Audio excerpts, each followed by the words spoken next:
Hello. Today I'm going to read you a story, something I wrote in lockdown. It's been published, but I haven't been able to perform it yet. So here's one called Sunbears and Orangutans. And it all takes place in the jungles in Borneo, or in your head really. Do you remember when you were young and you'd be at school and you'd hear the teacher talking to you and you'd slowly drift off and you'd look out the window and your mind would be elsewhere? Well, that inspired me to write this story. So here we go. The illustrations, by the way, are beautiful, by a good friend of mine called Lesley Ware. Chapter 1. It was a Thursday afternoon. It was double geography, and Peter was sitting in the classroom listening to his teacher explaining something about trees being chopped down somewhere far away. The animals were being wiped out by the ever-growing need of food for man on the planet. Sunbears and orangutans were going to be extinct if something wasn't done very soon. Mike was sitting behind Peter, and he secretly passed him a piece of paper without the teacher seeing. Peter carefully unravelled the crumpled note. It read, "See you outside later. I want to show you my new bike." As he crumpled it back into his palm, he noticed Sophia scowling at him and whispering for him to pay attention. He nodded to her, but instead of paying attention, looked out of the window. He could see the gardener throwing more wood and leaves on the bonfire. The gardener's long red hair was always a right mess, even when he wore a peaked cap. The class was hot and stuffy, and slowly, as the words flew around the room, Peter shut his eyes. The sun shone down on the dry land. The rumble of moving lorries shook the earth, and the high-pitched whir of the chainsaws and the massive cracks like gunfire reverberated around the entire forest. The world was coming to an end. It was amongst the trees, scurrying to safety, were two sunbears. They saw their high-rise apartment collapse onto the forest floor. Everything they owned smashed to smithereens, and the heat of the day beat down on their fur coats. "Oh, my, what shall we do?" "I prepared a pot of freshly sticky ants, and they've gone." "I'm hungry," said the little bear. Sunny bears they were, sad bears they'd become. Sadder too, as more friends gathered together. "What are we going to do?" they all cried as one. There were many strange two-legged things holding large rope nets and running towards the bears. A massive net landed on top of 7 of the bears. "No!" they screamed. "No!" "My mate!" cried another. "Help! Help! Help!" they all shouted. A net whisked up the bears and flung them into a huge metal cage tied to the back of a big truck. They were hurled in and the door was slammed shut. Then off to the jungle the truck sped, and that was the last time they were ever seen. The sun shone down, and the noise continued along with sobs and wails from the not-so-sunny bears. "Hello," said Peter. "What's happening? Why are you all so sad-looking?" "My name's Peter, and these are my 2 best friends, Sophia and Mike. We call him Scrambler because he loves bikes." There you go, here's a picture of him, can you see? Mike and Sophia said hello. And Peter continued, "We're on an expedition checking out this amazing forest, and we're searching for the big orangutans." Then we heard an awful noise. "Excuse me," said the brown dusty bear. "Aren't you young peoples?" "Yes, we are," said Sophia. "Sure thing," said Scrambler. "What's happened here? What a mess! Why so many sad faces?" "We love a challenge." One of the bears spoke up. "Well, once upon a time there were hundreds of us, and we are small and friendly, and we used to be very happy, and we love to eat honey and bugs, especially juicy ants. Then those 2-legged things that stand up started to steal us and keep us at their homes and try to train us. Then they began to think that we were special and that we had magic powers in our tummies. So now they've captured a lot more and locked us up and stole our insides. Well, those same upright things, they're called humans, you know, began chopping down our homes and clearing the very place where we live amongst the friends. There is less space for everyone to live in. We're in a terrible state. I've just lost my mate and my heart is broken. Safia began to weep and Scrambler grumbled. That's so mean. How can we help? Peter asked. The bear thought a while. Why don't you call a meeting with the orangutans? They're suffering too, you know. Right, said Scrambler. Let's go and find them. So Mike jumped onto his bike and scrambled off into the forest. Wait for us, said Safia. She grabbed Peter's arm and climbed onto her tandem. Safia was pedalling hard whilst Peter was lost in thought. Peter did a lot more thinking than pedalling. Never had he had to do so much thinking in his life. Pedal harder, said Safia. We've got to catch up with Scrambler. Swinging from a high branch above the forest and humming to himself, the largest member of the orangutan, Mr. O, as he was fondly called by his friends, was peering far out over the forest.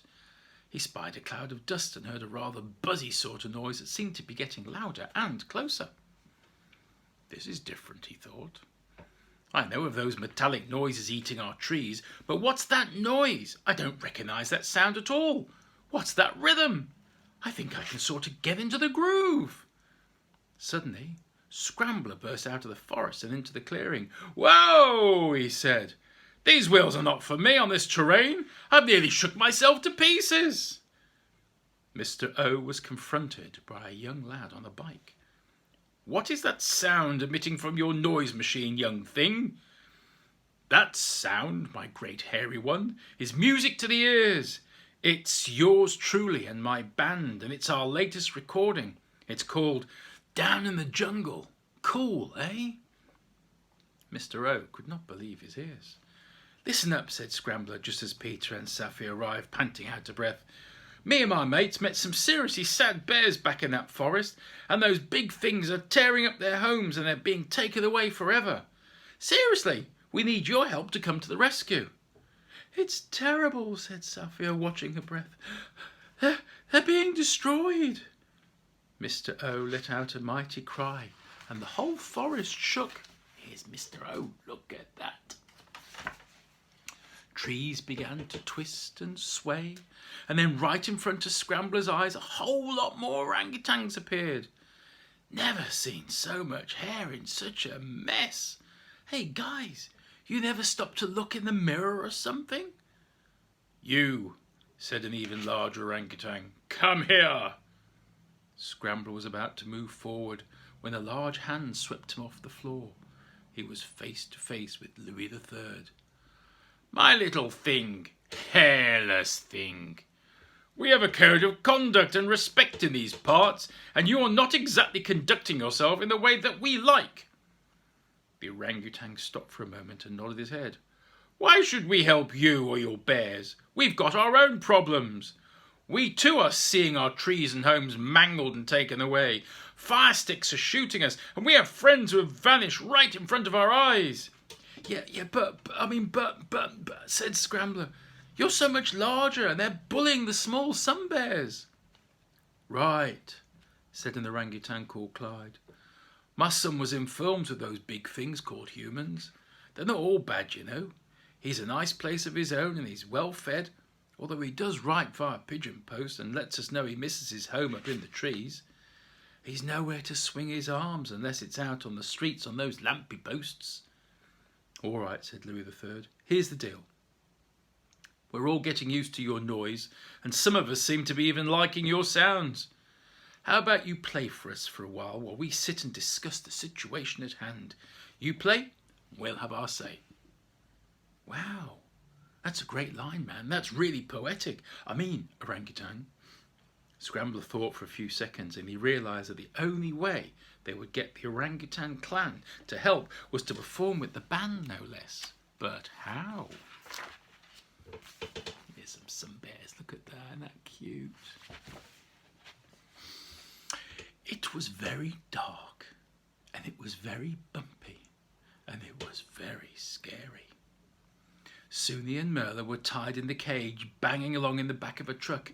It smelt all oily, and the smell of danger lay all around. Why, cried the little Sunny Bear. What have we done? Merla put his paw on Sunny's face and gently stroked the tear away. I'll look after you always. The truck stopped suddenly, with brakes squealing, creating a huge cloud of dust, throwing the bears into a heap on top of each other. Two men jumped down from the cab and flung open the cage, which let the bright sunshine pour in, blinding Merla and Sunny. They grabbed the bears, who tried to resist by digging their claws into the wooden floor, but the men heaved and pulled, tugging at anything, hair, paws, heads, eventually placing heavy ropes around their necks and painfully tearing them out of the vehicle. A tall man walked up to the driver and handed over a Hessian bag with money inside. Next minute, the bears were kicked into a barbed wire pen. Then the men jumped back into the truck and drove off down the dusty track. As the dust settled, the Sun Bears looked around at their new settings. There was mud and dirt and rotting food littered on the floor, and one small bowl of dirty green water. Yuck! They exclaimed. I'm scared, said Sunny shakily. Fear not, said Merla, trying to be all fierce and powerful. A little boy with a multicoloured shirt and ragged shorts came up to the bears. Hello, he said. My father's just bought you for me. You're going to be my pets and live with me. I don't have any friends, and you're going to be my friends, and we're going to have a lot of fun.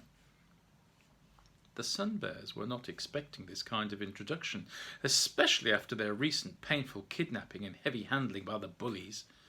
Not that they really knew what to expect, but it appeared that the Sun Bear god was shining down on them. Follow me, said the boy as he tugged on the two ropes. Sunny and Merla reluctantly edged towards the boy. He stared at the two dishevelled and mucky bears. Now what shall I call you? He said as he removed the ropes. We have names, thank you, said the bears. Then they realised that the boy didn't speak Sun Bear. I'm going to call you Min and Win. It means king and bright, you know. You look like a king, and you, my little one, look very bright. Well, that'll do, said Merla. I shall be your king. We shall see about that, said Sunny, as they laughed and rolled on the dirty, mucky floor. And for that moment, they stopped thinking of their home and the friends that they'd left far behind.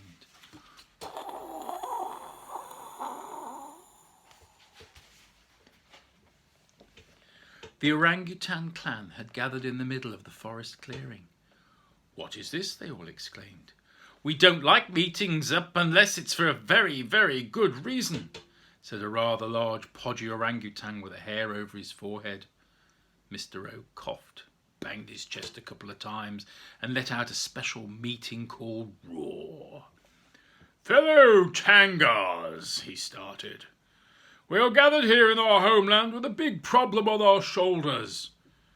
Our little friends, the Sun Bears, are being stolen, killed, and removed from our land. The very same land is being chopped down by men-things and their noisy machines.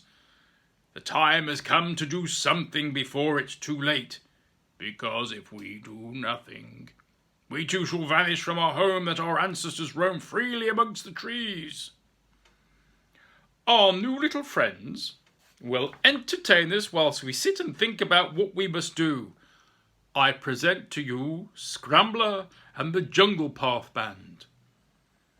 Peter had made up that name, while Scrambler had been engrossed in orangutan negotiations. Sophia had protested at first, but seeing as she couldn't think of a better name for the three of them, they took a bow and waved to the hairy audience. Scrambler looked to his left to see Peter standing absolutely petrified. Smile, man, said Scrambler as he took the microphone, and then stopped and stared out at the large gathering of amazing creatures. Man, he said, this is the most serious gig we've ever done, and if I might add, the hairiest one. There was a silence amongst the orangutan clan. Nah, said Scrambler, I'm just kidding. A 1, a 2, A 1, 2, 3. The trees belong to us. The land belongs to us. We need to get together. We need to share our woes. We have to come together to make our special land glow. There's no room for destruction. There's no time for taking away. We all live together 'cause it has to be our way. If we fight for our survival, if we show a solid strength, let the sun shine on all of us. There'll be no forest wrench. The men, they try to destroy us and they know nothing of us at all. Our lives are being prisoned. We must stop the human rage. Stand up and be counted. Stand up for one and all. Don't turn your back on each other. There's no going back now. None at all. Some bears and tangers must unite in solid trust. Let's show the forest elders how to win and fight with gust. There was a mighty applause from the orangutan clan as the words hit home. The trio took a bow, walked off the stage and rested in the shade. "Well," said Mr. O, strolling onto the stage again, "that was clear and to the point. The time for action is amongst us. Let the battle plan begin." Safia was beside herself. "Look," she shouted out at the top of her voice. "Look, look, look over there!" There was smoke curling upwards and fire was licking through the trees. It was not far from where everyone stared. "Run, run, save yourselves and run." How about that? Here's the fire. Smoke filled the forest. It stung the eyes. It blocked the sunlight from above as the world went dark, and the smell was burning the back of everyone's throats. "Water!" someone shouted. "Run to the water!" It seemed that every living thing was racing around, scattering here, there, and everywhere. "Oh my, this is really not good," said Scrambler. "Calm down," said Peter, taking stock of the situation. "We need some extra help, here and now." Safia held Peter's arm. "Go on, Peter. I know you can do this." She gave him a reassuring hug.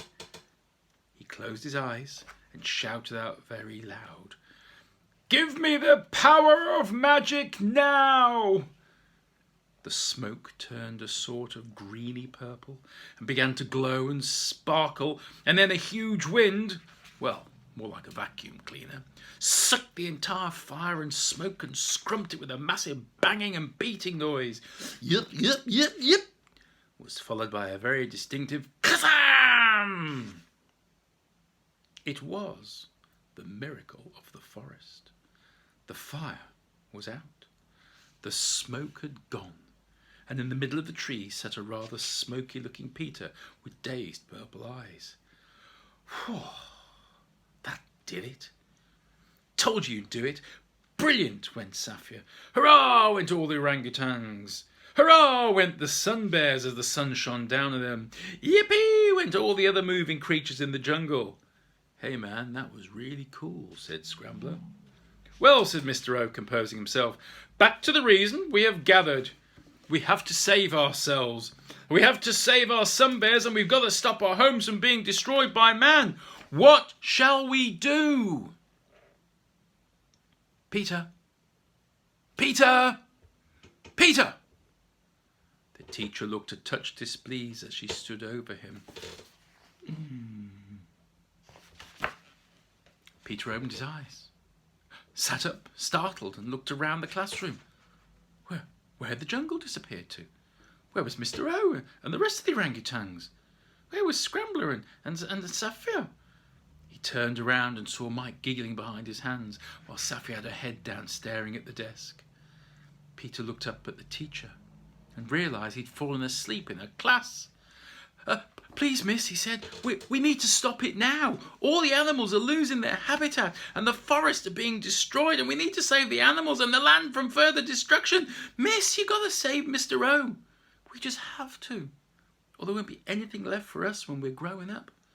The sunbears will never be happy ever again." "Who is Mr. O?" said the teacher, thinking Peter hadn't heard a word of the lesson. Safia stood up from her desk. "He's the head orangutan in the jungle. We sang in front of the whole clan. Mike and I performed one of Mike's songs. Then we put out the fire before more trees were incinerated, and we must do something to save the planet and the wildlife." Far too long man has taken and not given back. And all of you here in every class in every school around the world are the makings of the future. The teacher was most bemused. What about our creatures here in our country? Mike stood. Miss, it should be every country and all the oceans. We must try and save the planet. But they did think the tune was cool. Honest, miss. I've an idea, said Peter. Why don't we organise a school concert and get everyone to come together and change the way man is treating the planet? The teacher strolled back to the front of the class. She drew 3 words on the board. Save planet Earth. Your homework is to write about what we should do to save the planet. Class dismissed. Well, listeners, thank you very much for enjoying my story. Secondly, please think about how you can help save animals and make our world a safer place, better for animals and us humans too. All right? So remember, please look after planet Earth. Till next time. Bye.